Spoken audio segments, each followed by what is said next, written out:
Hey guys, Rob here, and this episode of Film Friday, we are going to teach you how to load film into your camera, as well as talk about some tips and tricks that you might want to add to your repertoire.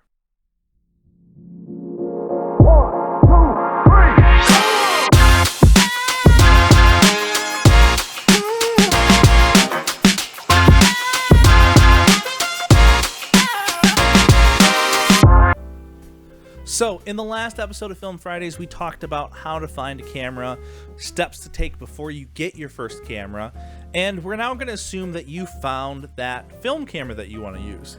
Now, I grabbed two of mine. I have the fully manual Pentax K1000.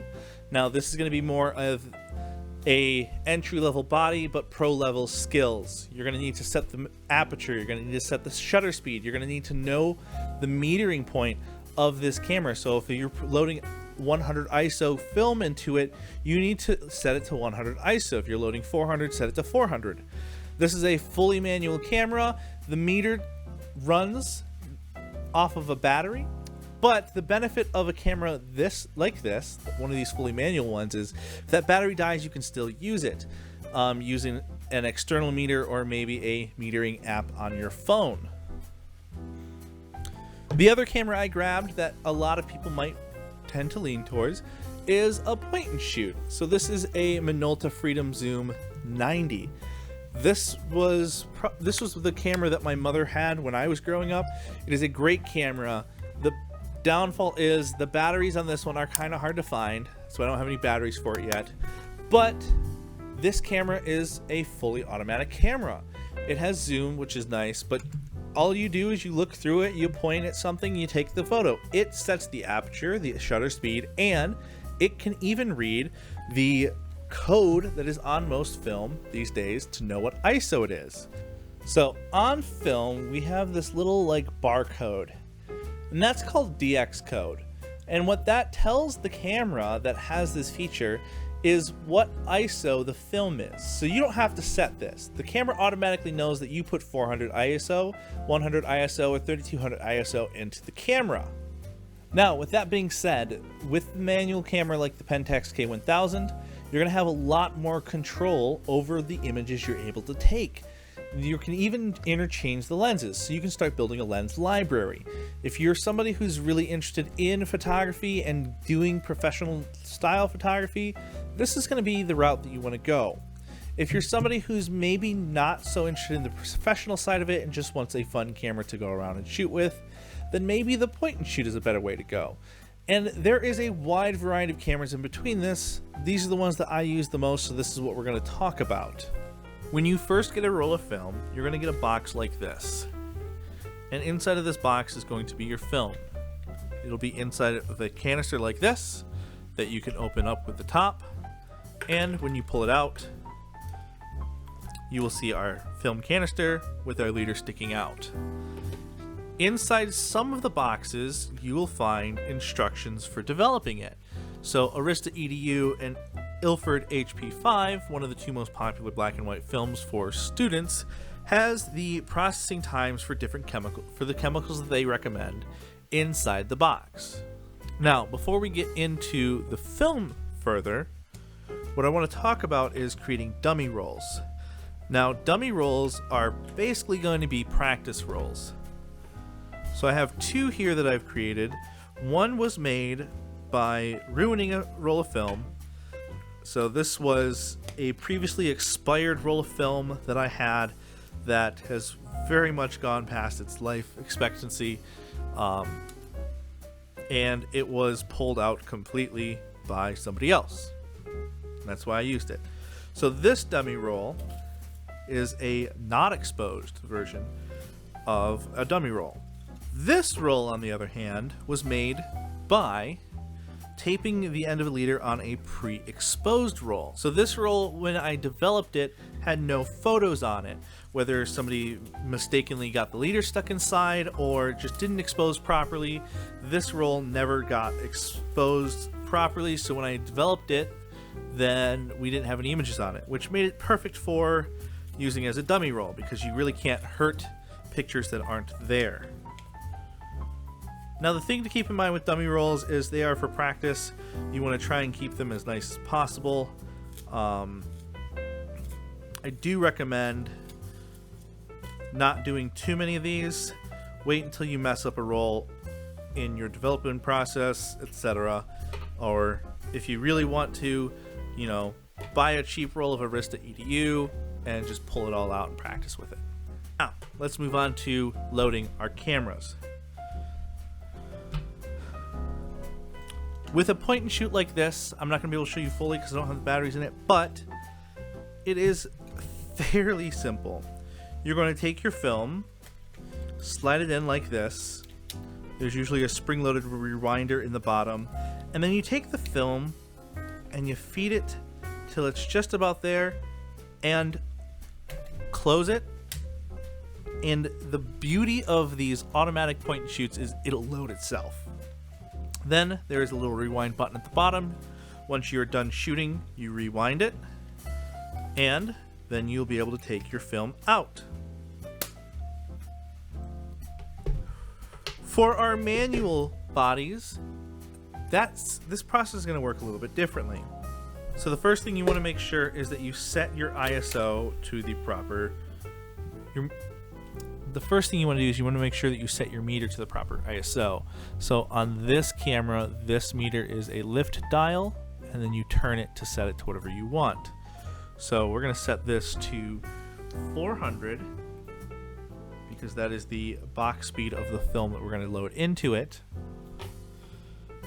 Then what we're going to do is open our back door. Now this can be done in a multitude of ways. On a Canon FT body, there is a little lever that slides here like this to open the back. On the Pentax, it's a little bit simpler. You just lift up on the reel that you're going to be rewinding your film with, and it pops open. Now inside, what you should do is, there's two ways that people tend to do this. One is they'll load it on this side and drag it across. Don't recommend that for people starting off, because what tends to happen is you can not get this seated properly down here, and it will bind. And when the film binds, it doesn't want to wind, and that causes a lot of problems. So what I recommend doing is making sure that you've seated the film properly. Your rewind wheel is in properly, and then you drag the film across by the leader. And inside here, I'm going to show you this. Inside here, there is a little tiny slot. And that is where our leader is going to go.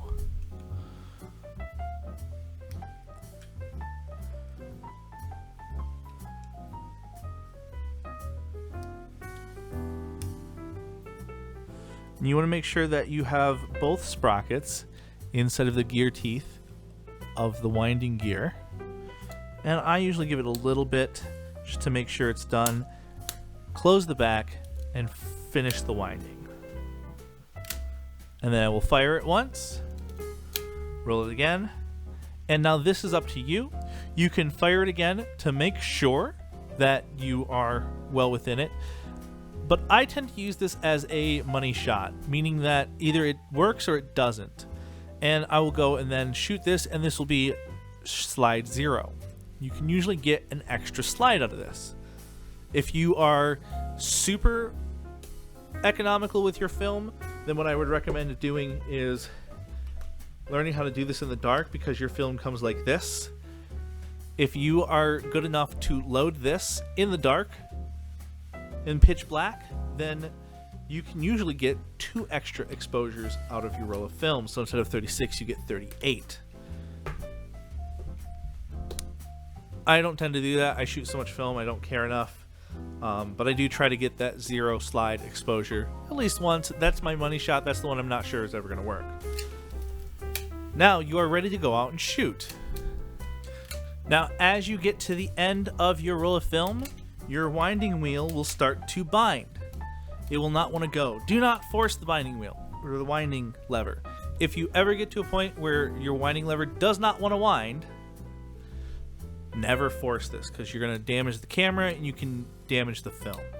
So we've shot through all of this film, allegedly, and now we need to retrieve it. First thing we're going to do is turn our winding knob.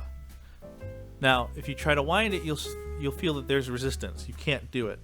On the bottom of most of these cameras, there is a button. That button will release the drive wheel that brings the film across.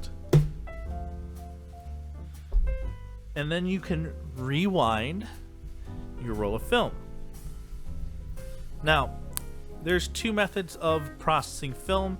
The method that I tend to use is taking this bottom canister off, pulling the film out, and loading it that way. Of course, that destroys the canister and is good for if the film has been pulled all the way back inside. The other method is you have the leader out, you pull the film out, you cut the end off, and leave a little bit that you can tape reloaded film back onto if you want, and then you load it from that way, never actually destroying these canisters. My preferred method is, of course, rolling it all the way back in. That way I know it has been exposed, and I don't need to draw on it. But if you want to be somebody who leaves the leader out, all you have to do is listen for it to release from the wheel.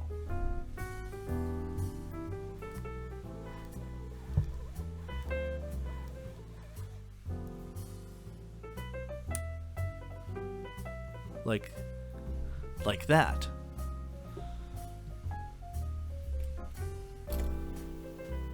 Now, you want to wind it a little bit extra, and it's going to take a little time to get used to that, but for the most part, you can leave a leader. Now, once you've rewound your film in the way that you want to rewind it, you then open the back, and on my Pentax, I have to lift up on this reel again to get it to come out easily.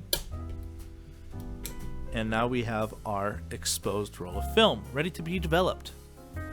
So in this episode, we went over how to create a dummy roll of film to practice with, whether it be loading your camera or practicing in a dark room. We also went over how to load your camera and things to look for and avoid.